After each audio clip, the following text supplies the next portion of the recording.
Hello friend, ସିନ୍ଦୁର ଖେଳ ସିରିଏଲରେ ଆଗାମୀ ଅଧ୍ୟାୟରେ ଆପଣମାନେ ଦେଖିବାକୁ ପାଇବେ ମେଘାର ହାତରେ ମାଡ଼ ହୋଇଛି ଓ ମେଘା ହାତକୁ ବ୍ୟାଣ୍ଡେଜ କରିଛି ଓ ଆନି ସେଠାରେ ଯାଇ ପହଞ୍ଚିଛି ଓ କହିଛି, ତମେ ମୋର ଜେଜେମା, ତମକୁ ଦେଖି ମୋତେ ବହୁତ କଷ୍ଟ ହେଉଛି।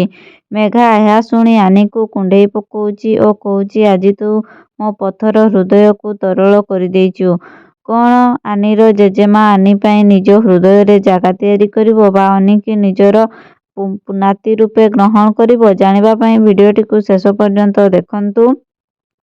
ଯଦି ଚ୍ୟାନେଲରେ ନୂଆ ଆସିଛନ୍ତି ଚ୍ୟାନେଲକୁ ସବସ୍କ୍ରାଇବ କରିଦିଅନ୍ତୁ ଓ ପାଖରେ ଥିବା ନୋଟିଫିକେସନ ବେଲକୁ କ୍ଲିକ୍ କରିଦିଅନ୍ତୁ, ଯାହାଫଳରେ ସିନ୍ଦୁର ଖେଳ ସିରିଏଲରେ ଆଗାମୀ ଅଧ୍ୟାୟରେ କ'ଣ ହେବ ସେସବୁ ବିଷୟରେ ଆପଣ ଜାଣିପାରିବେ। ମଲ୍ଲିକା ଗୁଣ୍ଡାମାନଙ୍କ କବଳରୁ ବଞ୍ଚେଇକି ଆଣିଛି, ହାତରେ ମୁଣ୍ଡରେ ତାର ବ୍ୟାଣ୍ଡେଜ ହେଇଛି। ତ ସେତିକି ସମୟରେ ଆନି ଯାଇ ତା ଜେଜେଙ୍କ ପାଖରେ ପହଞ୍ଚିଲା। ତ ପହଞ୍ଚିକି କହୁଛି, ଜେଜେମା ତୁମର କ'ଣ ହେଇଛି? ତ ତା ଜେଜେମା ପଚାରୁଛନ୍ତି, ତୁ ଏଠିକୁ କ'ଣ ପାଇଁ ଆସିଛୁ? ତ ଆନି କହୁଛି, ମୁଁ ଏଠାକୁ ତୁମକୁ ଦେଖିବାକୁ ଆସିଛି କହି ସେ ତାର ବ୍ୟାଣ୍ଡେଜ ହୋଇଥିବା ହାତକୁ ଚୁମା ଦେଇ ଦଉଛି। ତ ଏତିକି ପରେ ମେଘା କହୁଛି, ତୁ ମୋତେ ଚିନ୍ତା କରୁଛୁ? ତୁ ମୋ ବିଷୟରେ ଚିନ୍ତା କରୁଛୁ? ଏସବୁ ତୋତେ ତୋ ବାପା ଶିଖେଇଛନ୍ତି ନା? କହୁଛି। ତ ଆନି କହୁଛି, ନା, ତମ ପାଇଁ ମୋତେ ବହୁତ କଷ୍ଟ ଲାଗୁଛି। ତୁମର ଏମିତି ଅବସ୍ଥା ଦେଖି ମୋତେ ବହୁତ ଦୁଃଖ ଲାଗୁଛି।